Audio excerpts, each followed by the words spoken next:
के दिन अगर शिव जी के मंदिर में पानी चढ़ाया जाए, जल चढ़ाया जाए, तो घर में विद्वत्ता का अनुभव होता है महाराज। भगवान विष्णु ने जाते हुए शिव बाबा को देखा।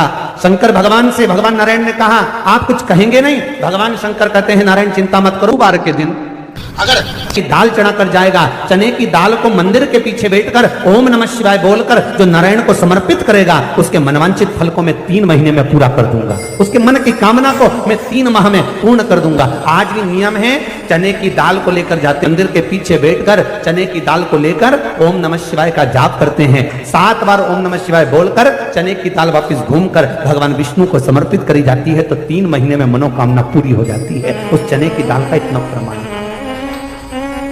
इतना गुड़ जोड़ता है। जितने समय अतिथि हमारे घर में रहे, मेहमान हमारे घर में रहे, जिसको हमने आरती के समय पर गुड़ दिया है, जिसको हमने गुड़ दिया है, तो पाकर आनंद के साथ में। अच्छा, कभी तुमने सुना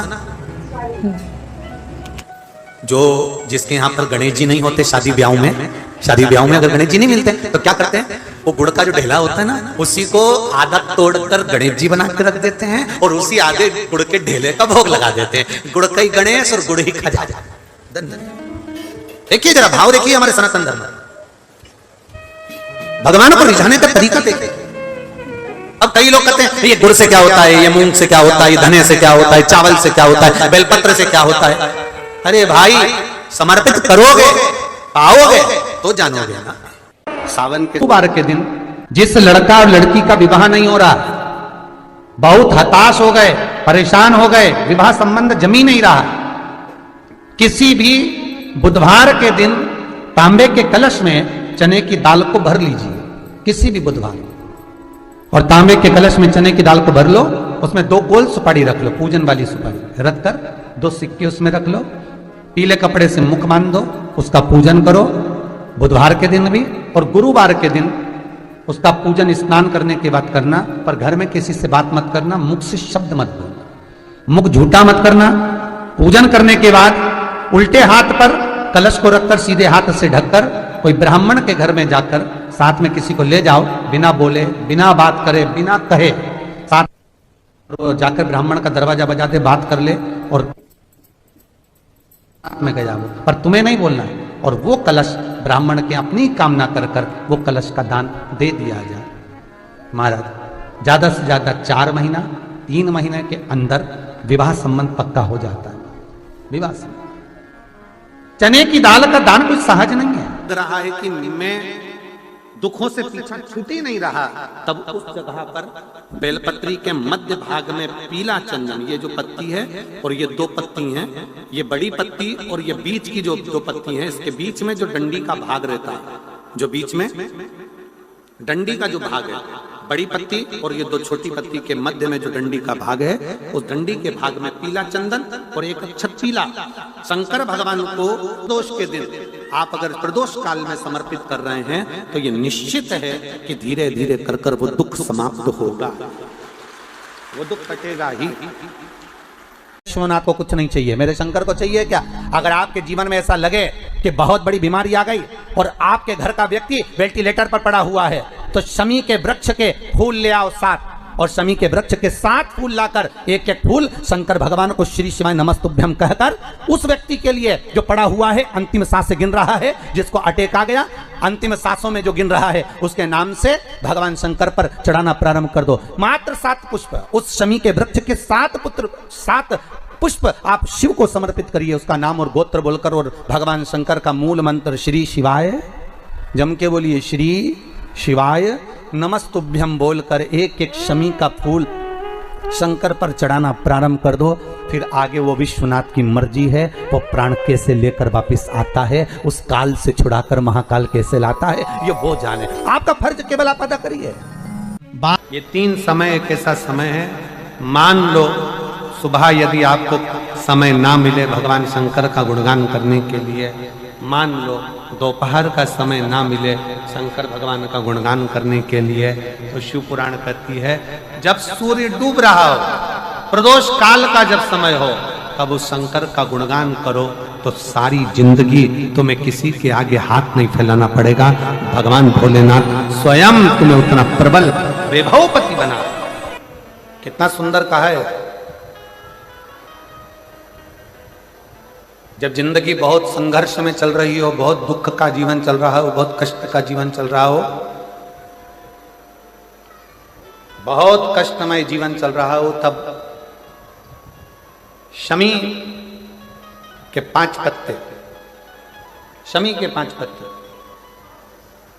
एक दुर्वा के साथ, एक अक्षत चावल का एक दाना, वो भी हल्दी में भिंगोया हुआ हो या केसर में भिंगोया हुआ हो, शमी पत्र 5, एक दुर्वा, एक चावल का दाना, जो दिल से हृदय से बेलपत्री के वृक्ष के नीचे पार्थिव लिंग का निर्माण कर कर मट्टी का शिवलिंग बनाकर प्रदोष काल में, मतलब शाम के समय पर शिवलिंग बनाकर उस पे जल चढ़ाकर, जो ये 5 शमी का पत्र, एक दुर्वा और एक चावल का दाना, अपनी कामना कर कर जो दुख चल रहा है बाबा से विनय कर कर एक एक पत्ता जब समर्पित कर दे, फिर एक दुर्वा समर्पित कर दे, फिर एक चावल का दाना समर्पित कर दे और बाबा का वहीं पर पुनः विसर्जन कर दे, 3 महीना तो जाने दो, 15 दिन के अंदर वो दुख कटता जरूर है, चाहे कोई भी दुख, किसी भी तरह का दुख क्यों हो। एक बेलपत्र के वृक्ष की परिक्रमा करने वाले को हजारों अश्वमेध यज्ञ का फल प्राप्त हो जाता है, हजारों अश्वमेध यज्ञ का फल प्राप्त हो जाता है। उसी तरह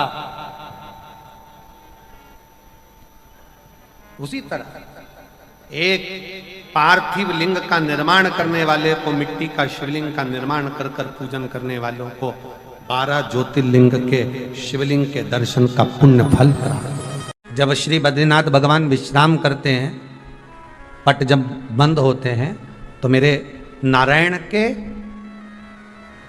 हृदय से बाहर जो लक्ष्मी जी का मंदिर है, वहां से लक्ष्मी जी को लाकर हृदय से लगाया जाता है और भगवान को एक कम्मल पूरा घी में उसको लपेट कर, पूरे घृत में उसको लगाकर, गौ माता के घृत में उसको लगाकर नारायण को भगवान शिव का स्मरण कर कर लपेटा जाता है। भगवान नारायण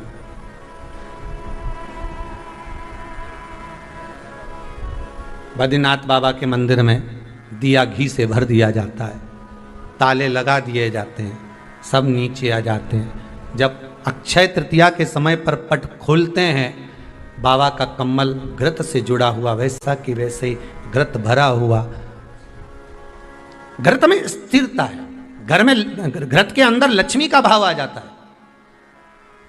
हमारे यहाँ हिंदू धर्म में बहुत सुंदर बात कही जाती थी पहले, आजकल जमाने में कहते कि नहीं कहते मालूम नहीं, पर मारवाड़ के अंदर एक रीति थी, घर के अंदर रसोई घर में एक इतनी बड़ी कुल्हड़ होती थी जिसमें घी भरा होता था, छोटी सी चम्मच होती थी, उसमें पूरे घर का घी खाली हो जाए और उस कुल्हड़ का घी खाली नहीं होना चाहिए। नानी भाई का मायरा सुना है आप लोगों ने? अगर नानी भाई का मायरा सुना होगा तो नानी भाई के मायरे में नरसिंह मेहता जी की जो दादी के प्राण छूटे थे, वो केवल इसी बात पे छूटे थे। अगर नानी भाई का मायरा सुना होगा तो आपको मालूम होगा, नानी भाई के मायरे में जब नरसिंह मेहता भोजन करने के लिए बैठे तो नरसिंह मेहता की भाभी दुरत गौरी ने कह दिया दादी के सामने, जब दादी बोली क्यों इसकी रोटी में घी नहीं लगा, तो कहा कुल्हड़ का घी समाप्त हो गया है, रसोई घर में जो बाटकी रखी थी उसका घी समाप्त हो गया। जय कुंवर भाई को चिंता लग गई, आंखों से अश्रु बहने लगे और जय कुंवर भाई नरसिंह मेहता की दादी प्राणों को छोड़ दी कि मेरे रसोई घर का घी समाप्त हो गया, मतलब ये घर अब बर्बाद होने में देरी नहीं लगेगी। नानी भाई का मायरा कहता है दादी के प्राण छूट गए थे, नैनों से नीर बह रहा था, केवल जरा सा संवाद। शास्त्र कहता है घर के रसोई घर में जिस बाटकी से आप रोटी पर घी लगाते उसकी बाटकी में भले आधा चम्मच घी पड़ा पर पड़े रहना चाहिए, क्यों? वो लक्ष्मी को घटने नहीं देता। जिस दिन बाटकी मंज जाए, साफ हो जाए, उसी दिन उसको धोकर पोंछ कर वापस भर देना चाहिए। अगर बाटकी गंदी हो गई तो आप धो पोछो, मना नहीं है, पर उसको पोंछने से पहले एक कटोरी में घी भर दो, चम्मच रख दो। पर रसोई घर में बाटकी में घी होना चाहिए और उसमें आप डालते रहो और लगाते रहो, रोटी में चलेगा, पर बाटकी का घी समाप्त नहीं होना चाहिए, कुल्हड़ का घी समाप्त नहीं होना चाहिए। वो बरकत है, वो भंडार है, वो संपदा है हमारी। घृत वैभव देता है, घृत वैभव प्रदान करता है।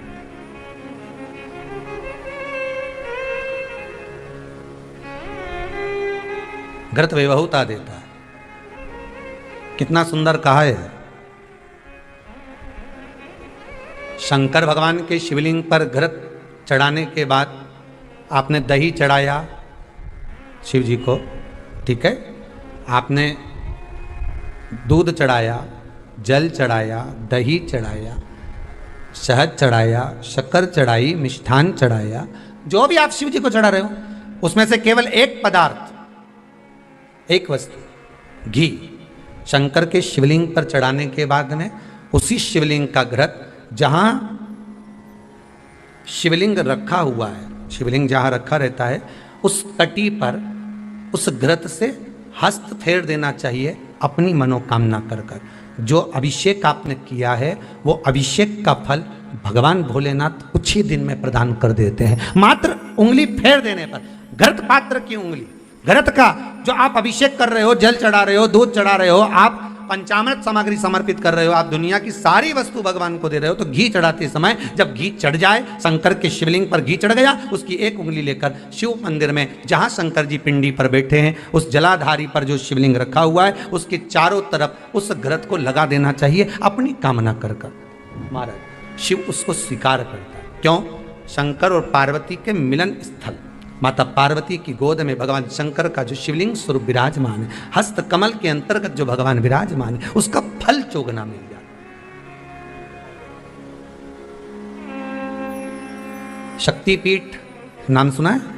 अरे बोलो तो, जितने लोग कथा सुन रहे, शक्तिपीठ नाम सुना है? शक्तिपीठ का मतलब क्या होता है? जहां पर माता सती के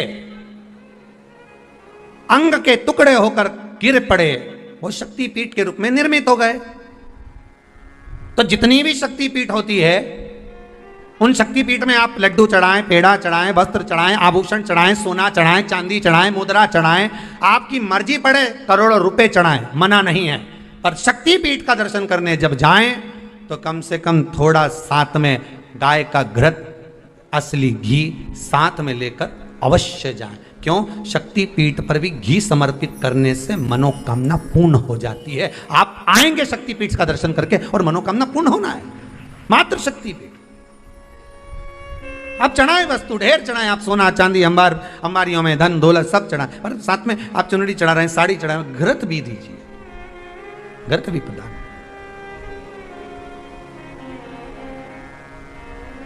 घृत का दान मूल है। धर्म पत्नी से संतान नहीं, औलाद नहीं, बड़े दुखी है, बड़े दुखी। अच्छा, संतान नहीं हो, किसी नारी की गोद, अगर स्त्री की गोद अगर खाली रह जाए तो भी दुख होता है उसको कि मेरे घर में औलाद नहीं, संतान नहीं। हम कई बार कहे, आज फिर कहते हैं, ये टेस्ट भी बाद में कराना, सारी जांचें बाद में कराना। एक बार शंकर का भजन कर कर देख लो। सब जगह से अगर हार जाओ और सारे रिपोर्ट आपकी आपने सब दूर दिखा ली, तो एक बार शंकर पर भरोसा कर कर तुमरुका जी का नाम लेकर सफेद आंकड़े की जड़ को शिवजी पे से रजस्वला धर्म के 7वें दिन 21 बार घुमा लो। नाम गोत्र बोलकर कमर में लाल धागे में बांध लो। पीपल के पत्ते शिवजी को चढ़ाओ, उठाकर लाओ। उस एक पत्ते को रात्रि को गाय के दूध में उकालो और उस दूध को दोनों पति पत्नी पियो। साथ रहिए, समय आएगा, बाबा चाहेगा तो 3 या 4 महीने में गर्भ ठहर ही जाएगा। सारे डॉक्टर को दिखा लिया अपनी जगह, टेस्ट भी करवा लिया अपनी जगह, पर एक बार प्रयोग, और वो विश्वास रखकर करना पड़ेगा। शंकर पर जो भी कार्य कर रहे हो आप, जो उपाय कर रहे हो आप, शिव का स्मरण कर, भगवान पर अगर विश्वास रखोगे, भरोसो दृढ़ इन चरणन करो, श्री वल्लभ नक चंद्र छटा बिन सब जगमा ही अंधेरो। अगर भरोसा है तो शंकर है, और भरोसा नहीं तो शिव कहां से? विश्वास लेकर अगर आए हो तो काम तो होगा। ये लोग काशी से आए हुए हैं, विश्वास लेकर ही तो आए होंगे कि हम जाएंगे शंकर की कथा में तो बाबा कृपा जरूर करेगा। कई लोग यहाँ पर बैठे हुए हैं जो विश्वास लेकर आए हुए हैं, दूर दूर से आए हुए हैं, केवल विश्वास लेकर कि भगवान कृपा करेगा किसी ना किसी रूप में, मुझे विश्वास है कि बाबा मेरी सुनेगा। और फिर कहता हूं, कथा में अगर आपने मन लगा लिया, भले टीवी चैनल के माध्यम से श्रवण कर रहे हो, भले मोबाइल के माध्यम से श्रवण कर रहे हो, भले पंडाल में सुन रहे हो, बाबा से अगर दिल से आपने अगर कह दिया तो 3 महीना बहुत होता है सब कामना पूरी होने के लिए। मेरा बाबा आपको कुछ ना कुछ दे ही देता है, बस आपकी रुचि के अनुसार सुख प्रदान कर ही देता है। आप उस पर विश्वास भरोसा, भटकना नहीं है हमको। जिस नारी का रजोधर्म के अंतर्गत नारी को जो जो परेशानियां होती हैं, कोई के 8 दिन पहले, 4 दिन पहले, 3 दिन पहले कहीं ना कहीं रजोधर्म के अंतर्गत जो बीमारियां होती हैं, उसके लिए महाराज 7 चने की दाल के दाने तुलसी महारानी के सामने कटोरी में रखकर तुलसी के 3 पत्ते उसमें डालकर अपनी मनोकामना कर कर तुलसी में 3 बार जल छोड़कर वो तुलसी और वो चने की दाल ले जाएं और उसको धीरे धीरे कर कर एक एक कर कर सुबह शाम दोपहर में उसको खा लीजिए। रजोधर्म से जुड़ी हुई परेशानी समाप्त।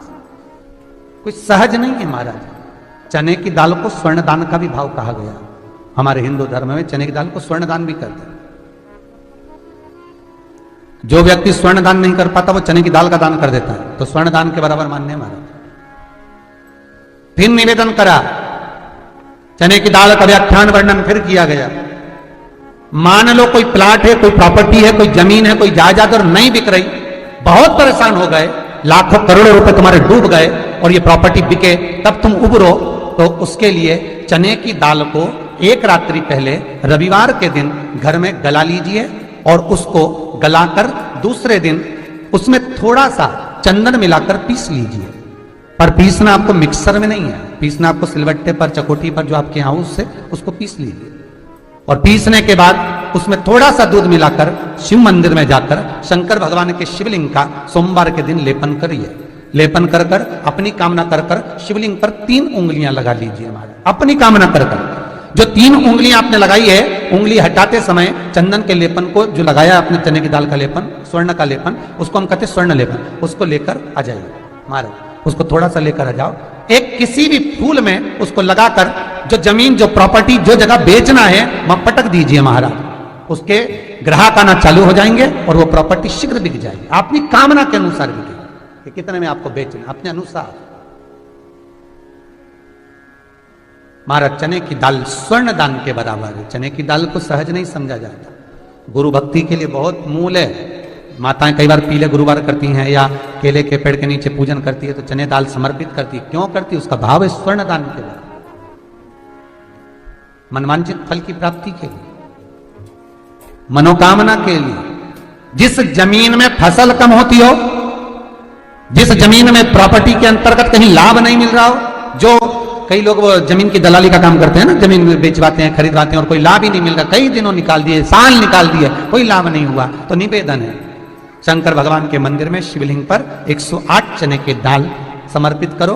उस 108 चने की दाल को प्रदोष के दिन शाम के समय समर्पित कर कर उस दाल को उठाकर लिया, जेब में पीले रुमाल के साथ उसको बांध कर रख लो। किसी प्रॉपर्टी का सौदा कराने जाओ, उसको पटक कर लेकर जाओ, आपके लाभ होना चालू, सौदे होना चालू, आपको कमीशन मिलना चालू। बद्रीनाथ में अगर 41 दाने चने की दाल के पीले कपड़े में बांध कर जो शंकर भगवान के 41 बार नाम लेकर बद्रिकाश्रम को चढ़ाता है, आज भी उसकी मनोकामना पूरी हो जाती है। इसलिए बद्री नारायण में चने की दाल चढ़ती है। क्यों चढ़ती है किसी को नहीं मालूम, पर उसका कारण यह शिव महापुराण में लिखा कि बद्रिकाश्रम में चने की दाल शंकर भगवान का नाम लेकर चढ़ाई जाती है। क्यों? क्योंकि जब जैसे दादी को स्वर्ण सीढ़ी चढ़ाते हैं, देखा स्वर्ण सीढ़ी चढ़ाते हैं तो चने की दाल बर्तन में भरते हैं, फिर उस पर सोने की सीढ़ी रखते हैं, तब वो स्वर्ण सीढ़ी चढ़ती है। उसी तरह जब हम किसी बच्चे को गोदी लेते हैं और उसको कोई दान देते हैं, अपना मकान, अपनी जायदाद जब उसके नाम लिखते हैं, तो बच्चे को जब गोदी लिया जाता है तो सामने थाली में चने की दाल भरी जाती है। नामकरण संस्कार जब बच्चे का किया जाता है तो सामने थाली में चने की दाल रखी जाती है। क्यों? चने की दाल जब हम दान करते हैं तो स्वर्ण के बराबर दान का, प्रॉपर्टी के बराबर दान का लाभ जीव को प्राप्त होता है। आज भी नारायण के मंदिर में बद्रिकाश्रम में 41 दाने चने की दाल के देने पर, आपको 41 तो गिनता नहीं इसलिए पोटली में बांध कर ले जाता है, जितने हैं दे दो, शिव का नाम समर्पित करिए। हर हर भगवान शिव का नाम लेकर बद्रिकाश्रम में चने की दाल का दान। अच्छा, इसलिए केदारनाथ में जपा जाता है नारायण नारायण, और बद्री आश्रम में जपा जाता है ओम नमः शिवाय। दोनों जगह विपरीत दशा है। केदारनाथ जी में क्या जपना चाहिए? श्रीमन नारायण ओम नमो भगवते वासुदेवाय श्री कृष्ण शरणम मम। ऐसे केदारनाथ जी में बैठकर भगवान का नाम का जाप करना चाहिए। और बद्रिकाश्रम में जब भी जाओ तो मुख से ओम नमः शिवाय, ओम नमः शिवाय। जैसे व्यक्ति का कोई काम नहीं हो रहा हो, बहुत दिन से लगे, बहुत समय से लगे, ये काम हो ही नहीं रहा, तो शंकर जी का नाम को उल्टा कर कर जपना चालू कर दो। नमः शिवाय ओम। सीधा नाम क्या है? ओम नमः शिवाय, शिवाय नमः ओम।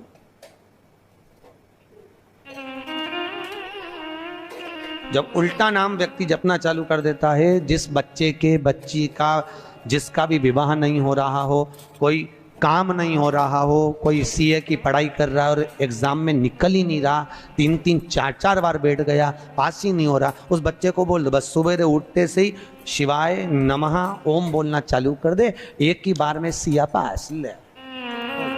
क्या करत बा? जॉब नहीं लग रहा हो, जब उल्टा उल्टा जब ले। ये उसी में का हाल है। जैसे किसी व्यक्ति से अपने को पैसा लेना है और दे नहीं रहा, क्या करना है? सूर्य नारायण भगवान को अर्घ दो।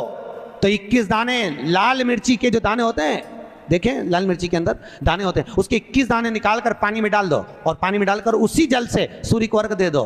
उस व्यक्ति का नाम लेकर जिससे पैसा लेना है, हाथ जोड़कर देने आता है, तुरंत 3 महीने के अंदर पैसा लौटा दे, हाथ जोड़